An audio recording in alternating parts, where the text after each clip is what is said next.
تو جس سے پوچھا جاتا ہے اسے اس بندے کے دائیں بائیں کو بھی دیکھنا چاہیے. مثلا مجھ سے کوئی آ کے مسئلہ پوچھتا ہے فلاں گھر میں نکاح کر لوں لیکن ابا نہیں مانتا, تو دیانتداری کا تقاضا یہ ہے کہ میں بچے کو سمجھاؤں بھائی جہاں ابا نہیں مانتے وہاں نکاح مت کرو. نکاح کرنے سے تیرے رشتے ٹوٹ جائیں گے, تیری برادری تو اس سے روٹ جائے گی.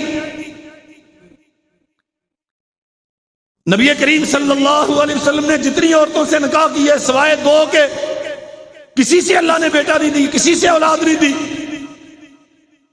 اور سیدہ سودا رضی اللہ عنہا تو اتنی ضعیف ہو چکی تھی جب آپ نے نکاح کیا کہ شاید اس وقت بھی ان سے اولاد کی امید نہ تھی.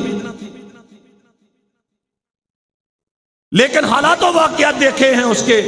یہ نوجوان ہے, ابھی تو جذبات میں آ کے کہہ رہا ہے, لیکن 1-2 سال میں اسے تشنگی محسوس ہوگی, اسے کمی کا احساس ہوگا کہ میرے گھر میں بچے نہیں ہیں, میرا کوئی بیٹا ہو کوئی بیٹی ہو, میں اسے کھلاؤں, میں اس سے لاڈ پیار کروں, تو یہ برداشت نہیں کر پائے گا.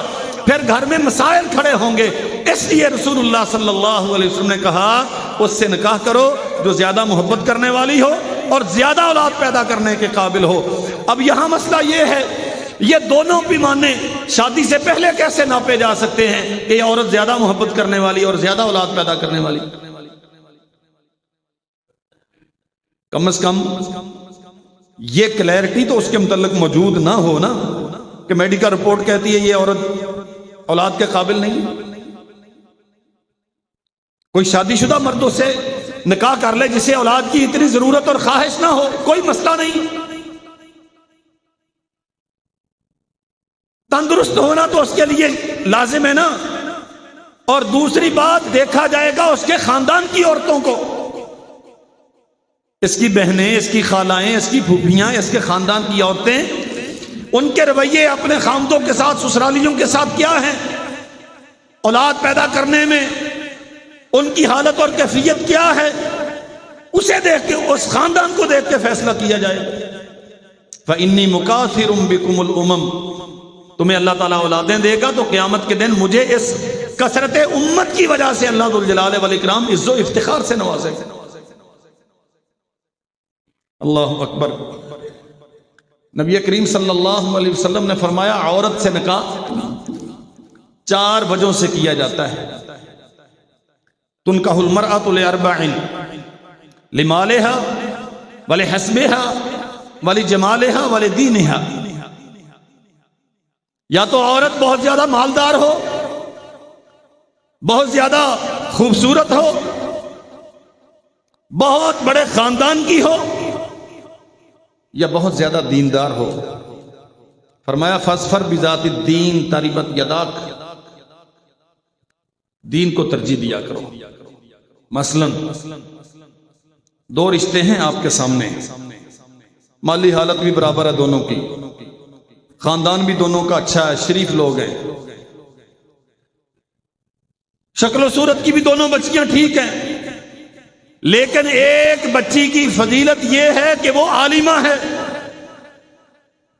اس کی عادات بڑی اچھی ہیں, وہ پڑھی لکھی ہے, اور دوسری کتاب و سنت کو نہیں جانتی, اس کے گھر میں کوئی دینداری کا ماحول نہیں ہے. محمد الرسول اللہ صلی اللہ علیہ وسلم نے کیا فرمایا؟ فاظفر بذات الدین, دین والی کو ترجیح دو. تریبت یداک, معاشرہ برباد ہو جائے گا, لوگوں کے ہاتھ ٹوٹ جائیں گے اگر وہ دنیا کو دین پہ ترجیح دینے لگے. اور ہمارے دین اپنی ترجیحات میں آخری نمبر پر بھی کہیں نہیں ہوتا. میں پوری ذمہ داری کے ساتھ کہتا ہوں, چند لوگ ہیں جنہیں اللہ نے یہ توفیق دی ہے, وہ دیکھتے ہیں بیٹی کا رشتہ کرنا ہے, بچے کا اخلاق دیکھیں, اس کی دوستیاں دیکھیں, یہ کہاں بیٹھتا ہے, اس کی مجالس کن کے ساتھ ہوتی ہیں, اس کی صحبت کیسی ہے, یہ محلے کی کون سی مسجد میں جا کے نماز پڑھتا ہے. آپ سب کچھ انٹرویو کرتے ہیں, آپ کی فیکٹری کہاں پہ ہے, آفس کہاں پہ ہے, پے اسکیل کیا ہے، ہر مہینے کا کتنا کماتے ہو، ہر مہینے کا کتنی بچت کرتے ہو، گاڑی کا ماڈل کون سا ہے، یہ بیٹیوں والے اپنے ہونے والے دامادوں سے سب کچھ پوچھتے ہیں۔ اپنے آپ سے سوال کرو، کبھی یہ بھی پوچھا ہے بیٹے فجر کی نماز کون سی مسجد میں پڑھتے ہو، قرآن مجید روزانہ کتنا پڑھتے ہو، جمعہ کس خطیب سے سننا پسند کرتے ہو؟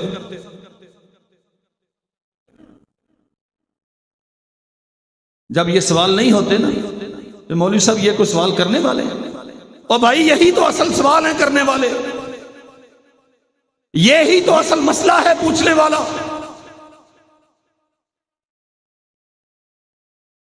یہ بچے نے جی نشے میں طلاق دے دی ہے تو آپ کوئی فتویٰ دے دیں۔ اچھا جی آپ کون ہیں جی؟ میں جی اس کا باپ ہوں۔ تو اب کیا اس نے توبہ کر لی ہے؟ آپ ضمانت دیتے ہیں کہ دوبارہ یہ شراب نہیں پیے گا؟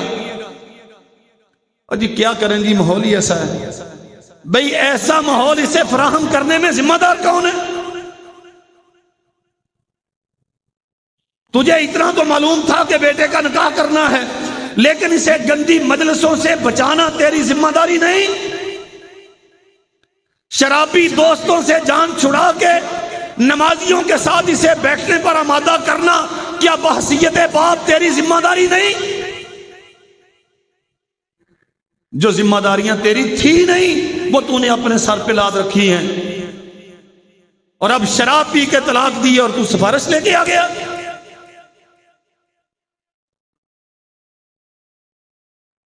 پوچھو شادیوں سے پہلے، محمد الرسول اللہ صلی اللہ علیہ وسلم نے فرمایا اذا اتاکم من ترضون خلقہ ودینہ فزوجوہ، کوئی ایسا رشتہ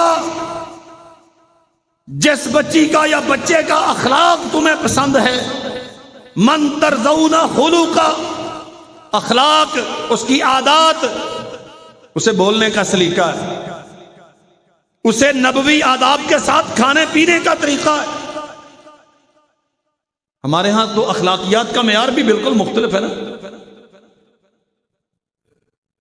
جو معاشرے کی ترجیحات کے مطابق لباس پہنے چاہے وہ سارا ننگا نظر آئے، جو چلتے پھرتے جانوروں کی طرح کھانے کھائے، بڑی بڑی مارکیٹوں میں جا کے شاپنگ کیسے کرنی ہے یہ اوچھے سے طریقے اسے آتے ہوں۔ من ترضون خلقہ ودینہ، جس کے اخلاق تمہیں پسند ہوں، جس کا دین تمہیں پسند ہو، عزت کرنا جانتا ہے، بڑے چھوٹے کے ادب آداب سے واقف ہے، شرم و حیا اس کی نگاہوں سے ٹپک رہی ہے، غیرت والا ہے، وَدِّینَهُ، اس کا دین، وہ باقاعدگی سے قرآن مجید پڑھتا ہے، وہ مسجد میں جا کے نماز پڑھتا ہے، اسے معلوم ہے کتنے بجے جمعہ شروع ہوتا ہے، کتنے بجے ختم ہوتا ہے، اچھی بات، سلجھی ہوئی گفتگو، دلیل کے ساتھ مسئلہ کہاں بیان ہوتا ہے، وہ بڑی دلچسپی کے ساتھ دین سیکھنے کے لیے جاتا ہے۔ من ترضون خلقہ ودینہ فزوجوہ، اس کا دین اور اخلاق تمہیں پسند آ گیا ہے، اس کے ساتھ اپنے بچے کا بچی کا نکاح کر دو، اور اگر نہیں کیا فرمایا الا تفعلوا، اگر تم نے ایسا نہ کیا تکن فتنۃ فی الارض وفساد عریض، زمین میں بہت بڑا فتنہ اور فساد پیدا ہوگا، اور یہ ہو رہا ہے۔ بہت سارے دوست کہتے ہیں مجھے رشتے کے لیے، ہم انہیں رشتہ بتاتے ہیں، چھوڑ کیوں دیتے ہیں؟ ٹھیک ہے 50,000 60,000 یہ تک کوئی شے نہیں نا جی آج کل دے دور چ۔ کبھی نہیں کسی نے کہا کہ میں یہ رشتہ اس لیے چھوڑ رہا ہوں بچہ یا بچی نمازی نہیں ہے۔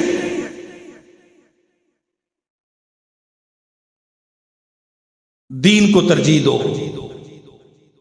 اخلاق کو معیار بناؤ۔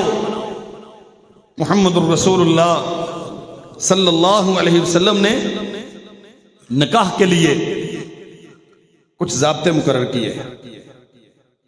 فرمایا ایما امرات نکحت بغیر اذن ولیہا فنکاحها باطل باطل باطل. 3 بار فرمایا. جو جوان بچہ نہیں صرف بچی بغیر اپنے ولی کی اجازت کے نکاح کر لے اس کا نکاح باطل ہے. ہمارے ہاں یہ عام ہے، عدالتوں میں نکاح ہوتے ہیں. ابا کو پتہ ہی نہیں، بیٹی نے خود ہی رشتہ تلاش کیا، خود ہی اس کے ساتھ دعا سلام بڑھائی، پھر کئی مہینے آوارہ گردی ہوتی رہی اکٹھے، ماں پردے ڈالتی رہی اس کے کرتوتوں پر، اور اب چپ کر کے گئے عدالت میں جا کے نکاح کر لیا.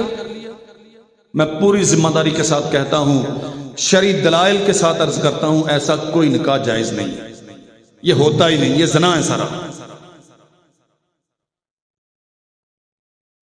اسلام معاشرے میں شرم و حیا چاہتا ہے، بے حیائی نہیں چاہتا.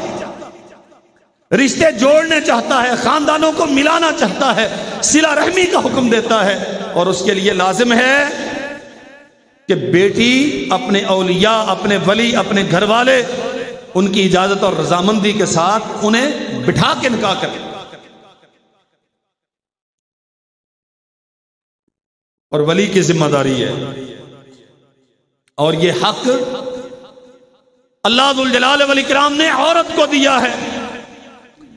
لا نکاح الا ببینۃ، چھپ کر کیے جانے والے نکاح اسلام میں معتبر نہیں.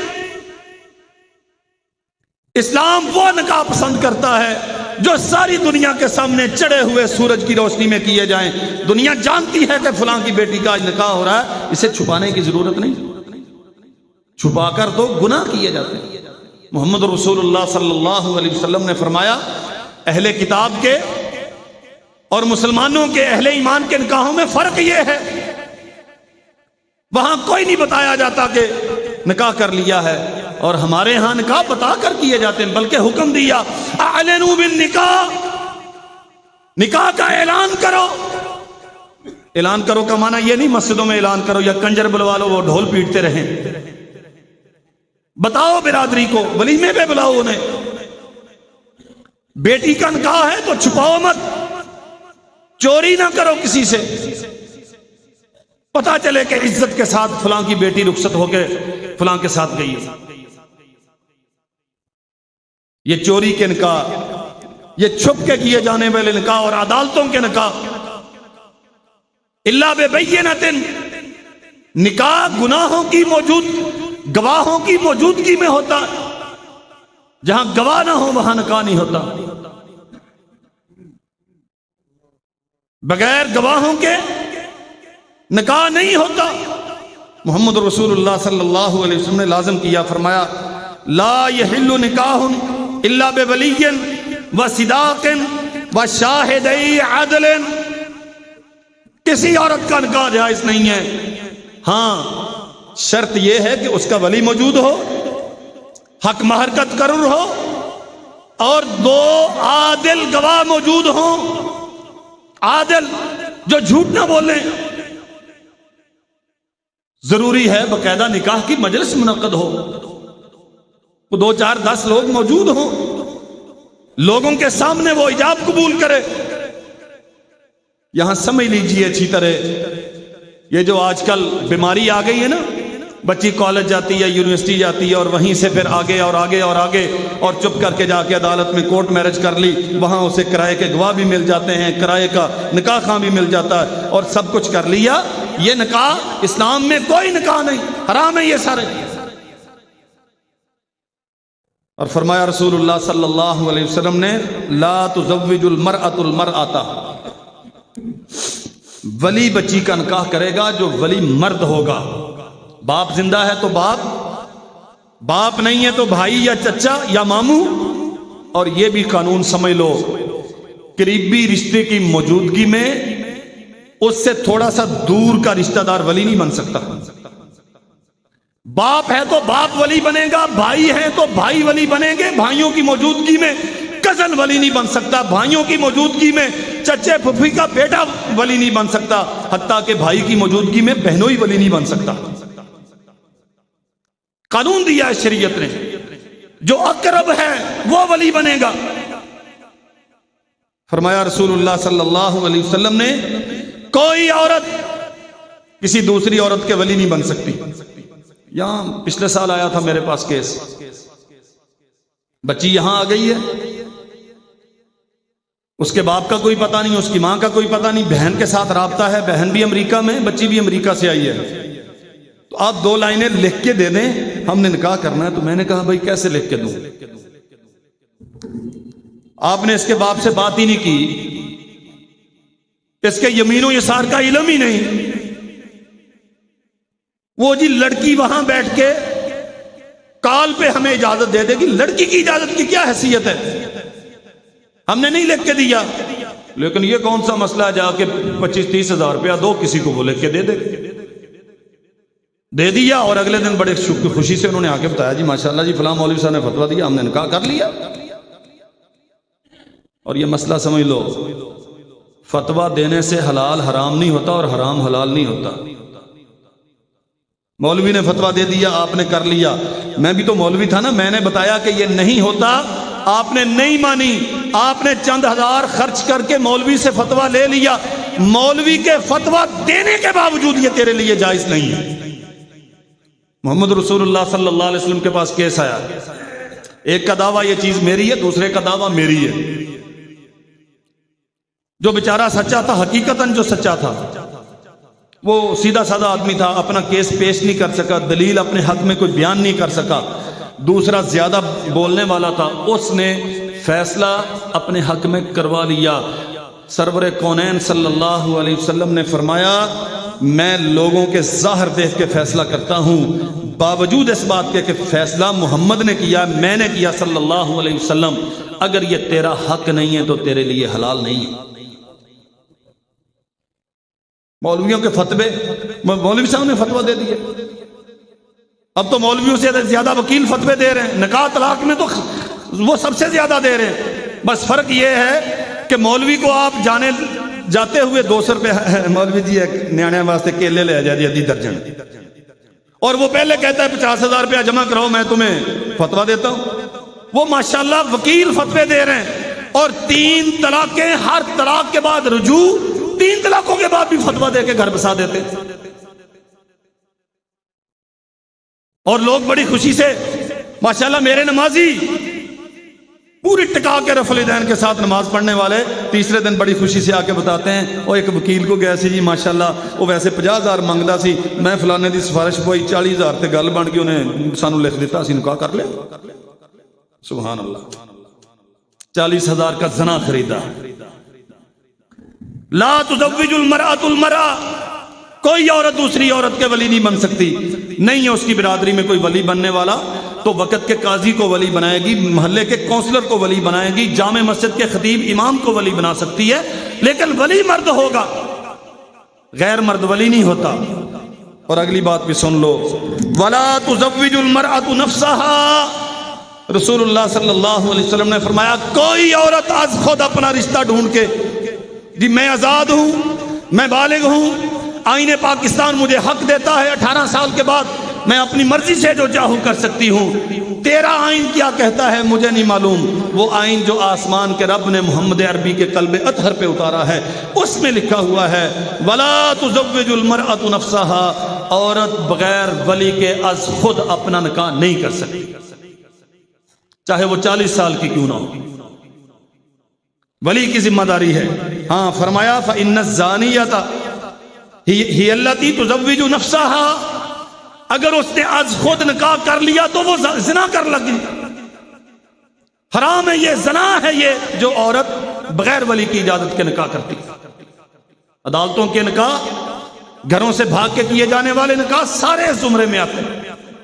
ہاں البتہ ولی ذمہ دار ہے، پابند ہے کہ وہ اپنے زیر کفالت بچی پر ظلم نہیں کرے گا۔ رسول اللہ صلی اللہ علیہ وسلم نے فرمایا لا تنکح الایم حتی تستعمر ولا تنکح البکر حتی تستأذن، جو شوہر دیدہ عورت ہے، بیوہ یا مطلقہ، اس سے مشورہ کیا جائے گا، پہلے باقاعدہ مشورہ کیا جائے گا صراحت کے ساتھ، اور اس کی رائے کو ترجیح حاصل ہوگی، اس خاتون کی رائے کو ترجیح حاصل ہوگی، لیکن حتمی فیصلہ ولی کی رضامندی سے مشروط ہے، اور جو باقرہ ہے اس سے اجازت لی جائے گی، اس کی رضامندی معلوم کی جائے گی۔ اللہ کے نبی اس کی اجازت کی کیفیت کیا ہے؟ فرمایا اسنوہا کیف اسنوہا قال ان تسکتا، اگر وہ خاموش ہے، شرما گئی ہے، اٹھ کے دوسرے کمرے میں چلی گئی ہے، یہ پرانے زمانے کی باتیں ہیں، اب کہاں یہ سب کچھ ہوتا ہے، اب یہ کہاں ہوتا ہے، اب تو ہر کوئی بول کے سب کچھ کرتا ہے۔ رسول اللہ صلی اللہ علیہ وسلم نے فرمایا یہ باقرہ کمواری ہے، اگر یہ خاموشی اختیار کرتی ہے تو اس کا معنی یہ ہے کہ یہ راضی ہے۔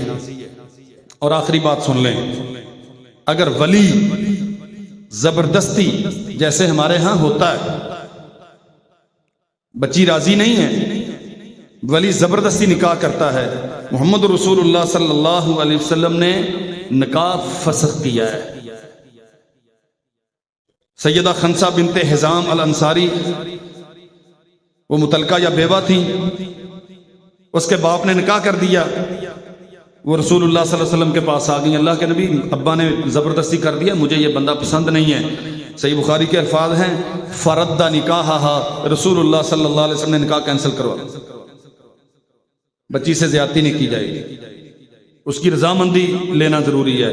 اور دوسری، عبداللہ ابن عباس رضی اللہ عنہ بیان کرتے ہیں ان جاریۃ بکرا اتت النبی فذکرت ان اباہا زوجہا وہی کارہۃ فخیرہا النبی صلی اللہ علیہ وسلم، ایک کمواری لڑکی کا اس کے باپ نے نکاح کیا، وہ اپنے شوہر کے گھر میں رہنا پسند نہیں کرتی، اس سے نکاح اسے گوارا نہیں، رسول اللہ صلی اللہ علیہ وسلم کے پاس آئی، اللہ کے نبی زبردستی ابا نے نکاح کیا، میں اس کو پسند نہیں کرتی، فخیرہا النبی، محمد رسول اللہ صلی اللہ علیہ وسلم نے اسے اختیار دیا، بیٹے تجھے حق ہے، جانا ہے ابا کے فیصلے پر تو چلی جا، اگر نہیں جانا چاہتی تو محمد کسی بیٹی پہ ظلم نہیں کرے گا، تیرا نکاح ختم کر دیا جائے گا۔